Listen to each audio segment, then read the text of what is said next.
Hello programmers, welcome to my channel Tarun sir. So guys, previous video में हमने file class के कुछ methods देखे थे एंड आज भी इस वीडियो में जावा में हम फाइल क्लास के कुछ मेथड्स को देखेंगे जो कि हमारे प्रोग्राम्स में काम आएंगे आगे। सो गाइस, स्टार्ट करते हैं। सो आज जो हम फर्स्ट मेथड देखने वाले हैं that is get path method. So the get path method returns the path name string of this abstract path name. जो गेट पाथ मेथड है ये बेसिकली हमारे फाइल ऑब्जेक्ट के द्वारा रिप्रेजेंट किए जा रहे पाथ को रिटर्न करके देता है एंड जो पाथ ये देता है वो स्ट्रिंग ऑब्जेक्ट होता है actually. Let's see, Sublime text में शुरू करता हूँ एंड मैंने यहाँ पे इसको कॉपी पेस्ट कर लिया एंड इसे हम सेव कर देते हैं फाइल मेथड्स डेमो 3। बच्चों, सिर्फ ये जो बेसिक स्ट्रक्चर है वो बना के रखा हुआ है ताकि बेसिक स्ट्रक्चर को टाइप करने में हमारा टाइम ना जाए। एंड इसको मैंने सेव कर दिया फाइल मेथड्स डेमो 3 डॉट जावा नाम से।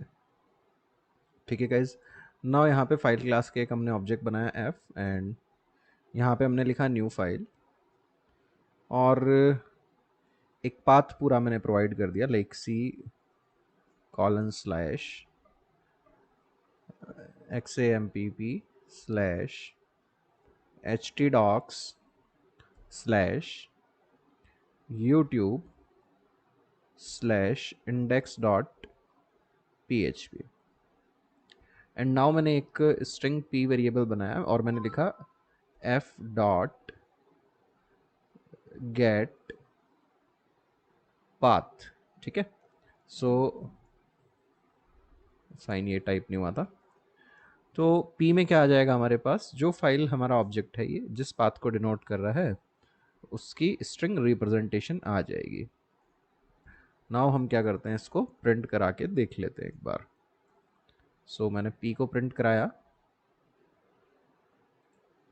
सो यहाँ हम क्या करते हैं, कंपाइल कर लेते हैं।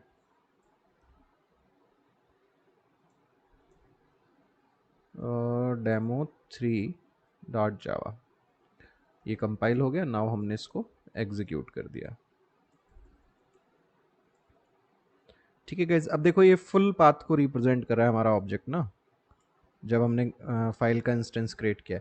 सपोज दैट हमारे पास यहाँ पे रिलेटिव पाथ होता, फुल पाथ नहीं होता, एब्सोल्यूट पाथ नहीं होता, तो जो हमने पाथ दिए एग्जैक्टली उसी को ही रिप्रेजेंट करता है। ठीक है, पूरा पाथ पीछे से अब ये निकाल करके नहीं दे रहा है हमें। हमारे पास आगे मेथड्स आएंगे जिनसे हम निकाल सकते हैं, बट अभी इस मेथड के बारे में इतना ही है ये। नेक्स्ट हमारे पास है method gate absolute file. Let's see what it does. It returns the absolute form of this abstract path name.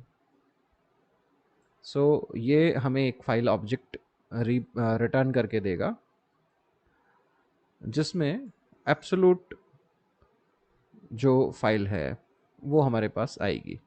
Let's see, देखते हैं। सो मैंने फाइल का एक दूसरा ऑब्जेक्ट बनाया, लाइक हमने इसको कॉपी एंड पेस्ट करा एंड फाइल का मैंने यहाँ पे एक ऑब्जेक्ट बनाया लाइक डी एंड यहाँ मैंने कॉल किया f डॉट गेट एब्सोल्यूट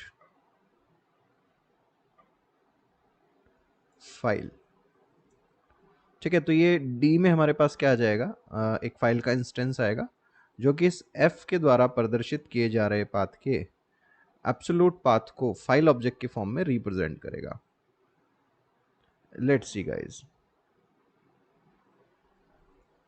मैं क्या करता हूँ, यहाँ पे मैंने एक तो f को प्रिंट कराया है, suppose f dot get path print करा देता हूँ मैं।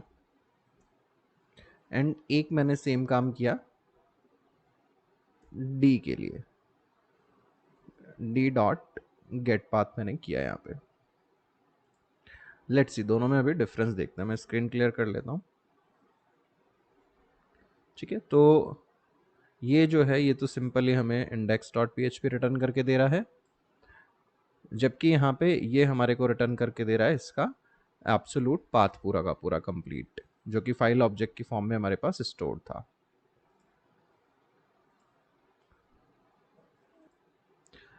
सो गाइज आइए नेक्स्ट मेथड पे चलते हैं हम लोग। आई थिंक ये क्लियर होगा कि हमने क्या किया। यहाँ पे हमारा फाइल ऑब्जेक्ट था जिसमें केवल रिलेटिव पाथ था, एंड हमने कॉल किया F dot gate absolute file.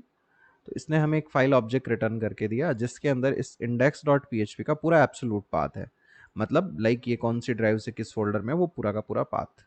Then हमने दोनों के साथ में एफ और डी ऑब्जेक्ट के साथ में गेट पाथ कॉल किया, तो हमारे पास ये अलग अलग पाथ्स आ रहे हैं। ठीक है गाइस, नाउ नेक्स्ट जो मेथड है हमारे पास, that is get absolute path. Get absolute path हमें पूरा का पूरा एब्सोल्यूट पाथ रिटर्न करके देता है, जो कि इस फाइल ऑब्जेक्ट के द्वारा रिप्रेजेंट किया जा रहा है, और ये रिटर्न करता है डायरेक्ट स्ट्रिंग में। सो गाइज यहाँ पे अगर मैं डायरेक्टली कॉल करता गेट एब्सोल्यूट पाथ, ठीक है, और ये दोनों चीज़ मैं हटा देता हूँ, तो डायरेक्टली मुझे क्या करके देगा, ये एब्सोल्यूट पाथ रिटर्न करके दे देगा। तो मुझे अलग से फाइल ऑब्जेक्ट बनाने की अभी नीड नहीं है।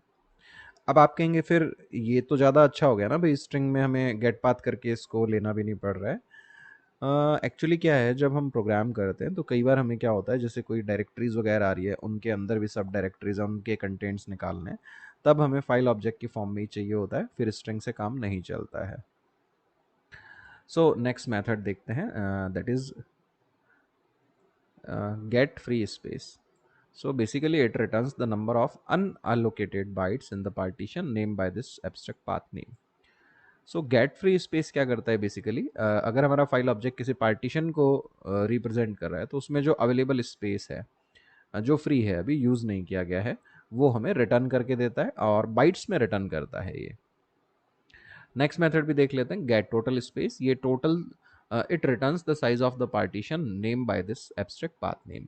ये जो टोटल स्पेस है हमारे पार्टीशन के द्वारा लिया गया, उसको हमें रिटर्न करके देता है नंबर ऑफ बाइट्स में। Next one is get usable space. So it returns the number of bytes available to this virtual machine on the partition named by this abstract path name.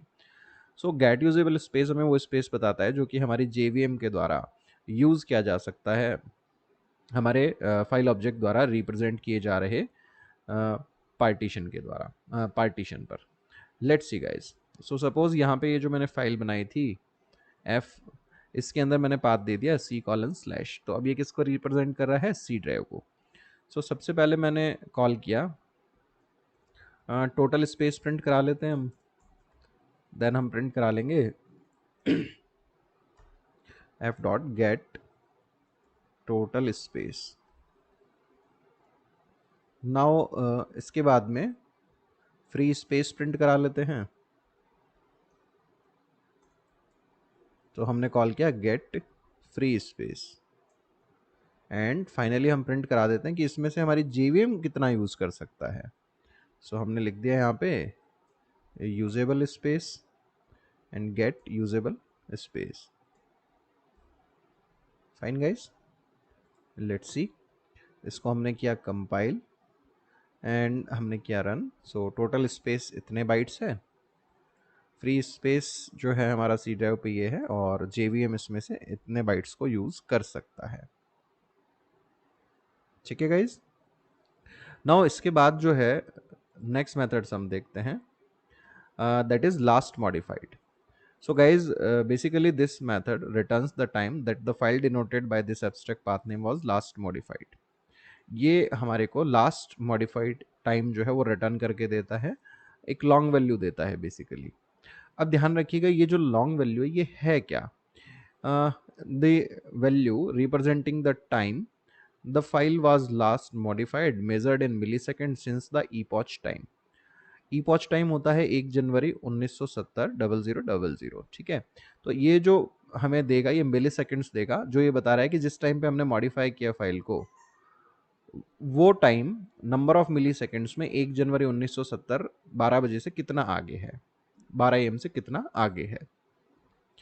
Let's see guys, सो मैंने यहाँ पे call किया, like file जो object है वो मेरा represent कर रहा है index.php को, एंड यहाँ मैंने कॉल कर दिया, देखिए directly F dot last modified time. ठीक है गाइज, एंड इसको कंपाइल कर लेते हैं। Okay, just a second, sorry guys, last modified था, टाइम नहीं आएगा साथ में, मैंने टाइम लिख दिया है, pardon me. So this is last modified, it will give last modification time in milliseconds. और जो टाइम है बेसिकली ये क्या है, 1 जनवरी 1970 रात 12 बजे के बाद में कितना टाइम निकला है उसको बता रहा है। We can convert it into date and time object also, but अभी वो यहाँ डिस्कस नहीं करेंगे। Next one is length. The length returns the length of the file denoted by this abstract path name. So length जो है वो file का size बता रहा है नंबर ऑफ बाइट्स के अंदर। सो मैंने यहाँ पे कॉल किया f dot length. Let's see, इसे कंपाइल एंड रन कर लेते हैं एक बार। मैंने किया कंपाइल एंड ये किया रन। 303 बाइट्स की ये मेरी फाइल है index dot P H P. एक बार index dot P H P को हम चेंज करके देखते हैं। एंड यहाँ लाइक मैंने index dot P H P में कुछ डेटा सेव कर दिया। फाइन जी, नाउ इसे हम कंपाइल करते हैं। तो लास्ट जो साइज था उससे कुछ बढ़ जाना चाहिए ये, right. Fine, 324 byte, that means हमने जो मैटर अभी ओवरऑल इसके अंदर लिखा है वो कुछ 21 बाइट्स ज़्यादा है प्रीवियस से। सो इसके बाद नेक्स्ट जो मेथड है that is list method. It returns an array of string naming the files and directories in the directory denoted by this abstract path name. ये मेथड हमें बेसिकली एक स्ट्रिंग्स का एरे रिटर्न करके देता है जो फाइल एंड डायरेक्टरीज के names को स्टोर करके रखता है अगर हमारी ये पर्टिकुलर फाइल ऑब्जेक्ट ने किसी डायरेक्टरी के पाथ को रिप्रेजेंट किया है तब। लेट्स सी गाइस, जैसे सपोज दैट मेरे पास में मैं ये कर देता हूँ यहाँ पे जैसे हमारे पास में सपोज ये यूट्यूब वाला फोल्डर है, मैं इसी का पाथ देता हूँ डायरेक्ट। सो मैंने यहाँ पे पाथ दे दिया c:/xampp htdocs/youtube। फाइन, नाउ मैंने स्ट्रिंग्स का एक यहाँ पे एरे बनाया, नेम्स करके बना देता हूँ मैं, एंड यहाँ कॉल किया f डॉट लिस्ट। तो ये हमें क्या करेगा, f हमारी डायरेक्टरी को रिप्रेजेंट करा, कौन सी डायरेक्टरी को, यूट्यूब वाली को। इसमें जितनी भी फाइल्स या फोल्डर्स हैं, जैसे इसमें 1 2 3 4 5 6 7 8 9 10 11 फाइल्स दिखा रहा है अभी, तो इन 11 फाइल्स के नेम आ जाएंगे इस नेम्स एरे में। प्रिंट करना है तो एरे को प्रिंट कराने के लिए हमें पता है हम फॉर ईच लूप यूज़ कर सकते हैं। तो मैंने यूज़ किया स्ट्रिंग n एंड नेम्स में से एक एक फाइल उठाई एंड मैं प्रिंट करता जा रहा हूँ किसको, n को। तो ये सभी फाइल्स एंड फोल्डर्स के नाम जो है वो प्रिंट कर देगा। Let's see, compile and run कर लेते हैं। ये मैंने किया कंपाइल एंड ये मैंने किया रन। सो ये फाइल्स हैं गाइज। अब जैसे कुछ फाइल्स को मैं डिलीट कर देता हूँ, लाइक जैसे मैंने यहाँ पे तरुण डॉट टी एक्स टी था, इसको मैंने डिलीट कर दिया। यहाँ पे मेरे पास में ये like sum of digits dot Java है, इसको भी मैंने डिलीट कर दिया। ठीक है, अब मैं इसको रन करवाता हूँ। लाइक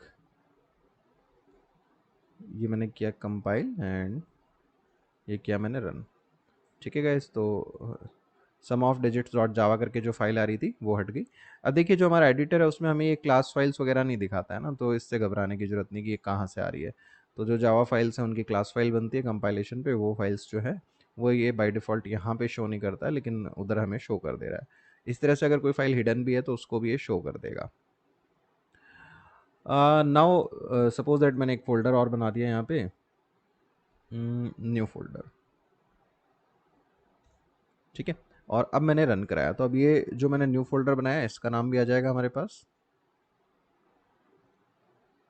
ठीक है गाइज, ये this is J sorry guys. So next जो मेथड है वो देख लेते हैं इसके बाद। Next method is list files. ये बेसिकली हमें एक एरर रिटर्न करता है अगर हमारा फाइल ऑब्जेक्ट डायरेक्टरी को रिप्रेजेंट कर रहा था तो उसमें जो कंटेंट्स हैं जितनी भी फाइल्स एंड डायरेक्टरीज उन्हें एक फाइल एरे में स्टोर करके रिटर्न करता है। तो मतलब लिस्ट और लिस्ट फाइल में बेसिक डिफरेंस यही है कि जो लिस्ट मेथड है वो तो हमें एक स्ट्रिंग एरर रिटर्न करके दे रहा है, जबकि लिस्ट फाइल जो है वो फाइल ऑब्जेक्ट्स का एक एरे हमें रिटर्न करके दे रहा है।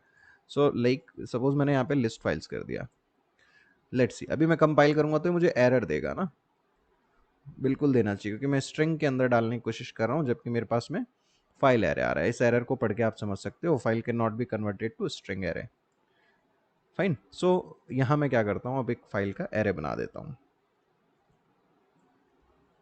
सो गाइज अब नेम्स जो फाइल टाइप का एरे है, तो क्या फाइल ऑब्जेक्ट को मैं ट्रेट कर सकता हूँ क्या स्ट्रिंग में स्टोर करके? नहीं कर सकता। अभी यहाँ पे एरर आएगी, मेरे पास दे रहा है error, file can not be converted to string. So मुझे क्या करना पड़ेगा, यहाँ पे मुझे फाइल इंस्टेंस बनाना पड़ेगा। नाउ सी अब क्या दिक्कत होती है, लेट्स सी इसे हम कंपाइल एंड रन करते हैं। अभी ये मैंने कंपाइल किया गाइस, कंपाइल हो गया, कोई दिक्कत नहीं है। नाउ मैं इसको रन करता हूँ डेमो 3 को। फाइन, सो ये हमें दे रहा है, दैट मीन्स फाइल क्लास हमारे लिए टू स्ट्रिंग को ओवरराइड कर रही है।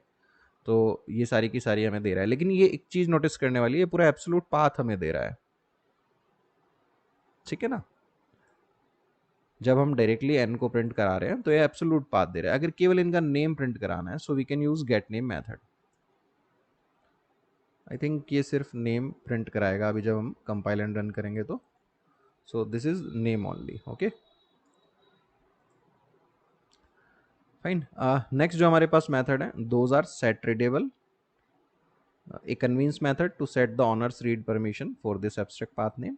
अगर इसमें हमने ट्रू दिया तो रीड की परमिशन को ये ट्रू सेट कर देगा, मतलब परमिशन दे देगा, और फॉल्स कर दिया तो रीड की परमिशन को हटा देगा। और अगर ये ऑपरेशन सक्सेसफुली परफॉर्म हो गया है जावा प्रोग्राम के थ्रू, तो ये हमें रिटर्न करके देगा ट्रू, अदरवाइज रिटर्न करके देगा फॉल्स। सेट राइटेबल रीडेबल की तरह ही है सेम, ऑनर की राइट परमिशन को मॉडिफाई करेगा, अगर परमिशन मॉडिफाई हो गई तो ये हमें ट्रू देगा, otherwise false. And finally set executable, ये एग्जीक्यूटेबल परमिशन को सेट करेगा ऑनर की, अगर सेट हो गई है तो ये हमें ट्रू देगा, अदरवाइज फॉल्स अगेन। कई ध्यान रखना, ऑपरेटिंग सिस्टम भी हमारे पर कई रेस्ट्रिक्शन लगा के रखता है प्रोग्राम्स पर सिक्योरिटी रीजन से, तो हो सकता है बहुत बार ये रीड राइट परमिशन को सेट ना भी कर पाए। अगर नहीं सेट कर पाएंगे तो ये हमें रिटर्न करके देंगे फॉल्स। फॉर एग्जाम्पल यहाँ पे सपोज मेरा मैंने ये पूरा पाथ दे दिया index.php तक का, ठीक है।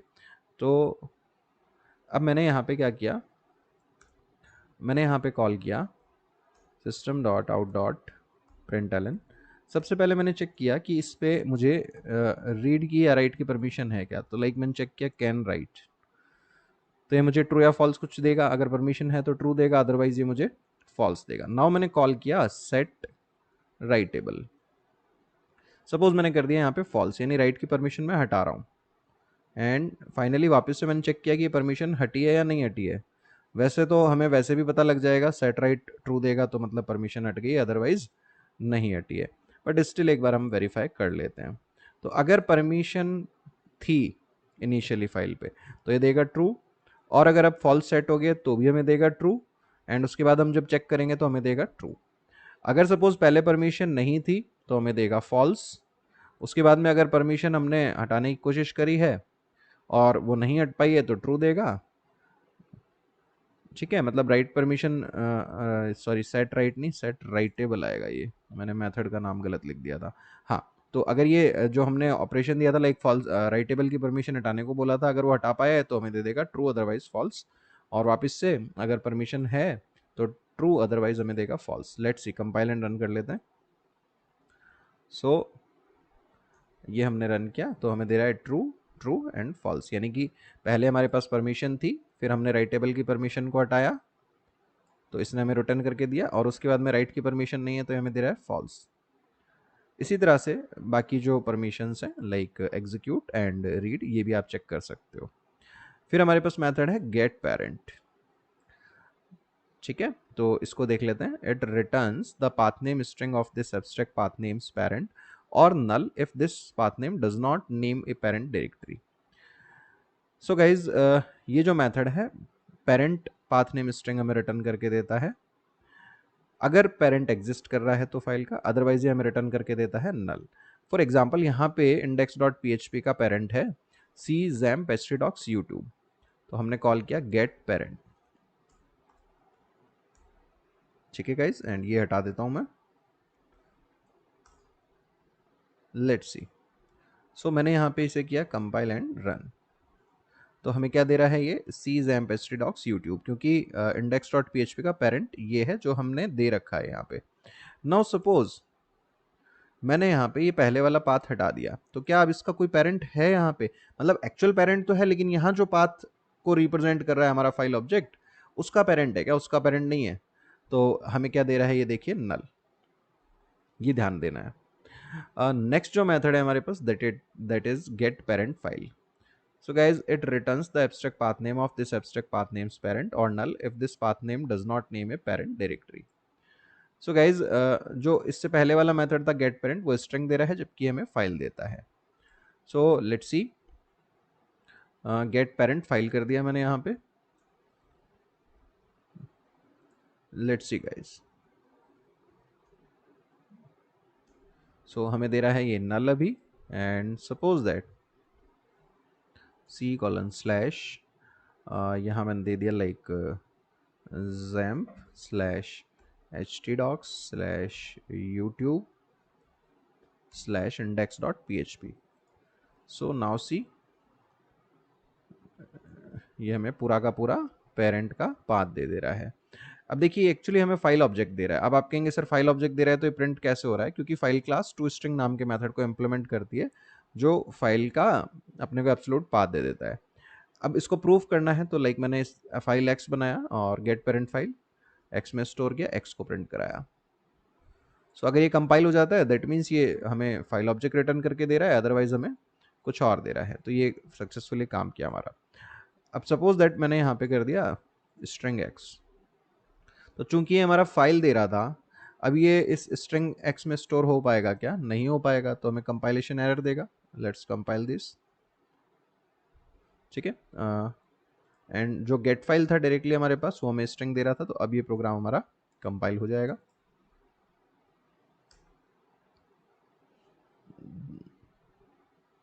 सॉरी, गेट फाइल नहीं, गेट पेरेंट करना था मुझे। Sorry sorry sorry, let's see, get parent here and now it's working. Okay, so guys, ये थे हमारे पास जावा में फाइल के कुछ इंपॉर्टेंट मेथड जो लास्ट 2 वीडियोस में भी हमने देखे थे एंड आज इस वीडियो में हमने कवर किया है। गाइज इसके बाद में मैं आप लोगों को कुछ प्रोग्राम बनाऊंगा जिनमें बनाना सिखाऊंगा, जिनमें हम इन फाइल के मेथड्स को यूज़ करेंगे। So guys, thanks for watching this video.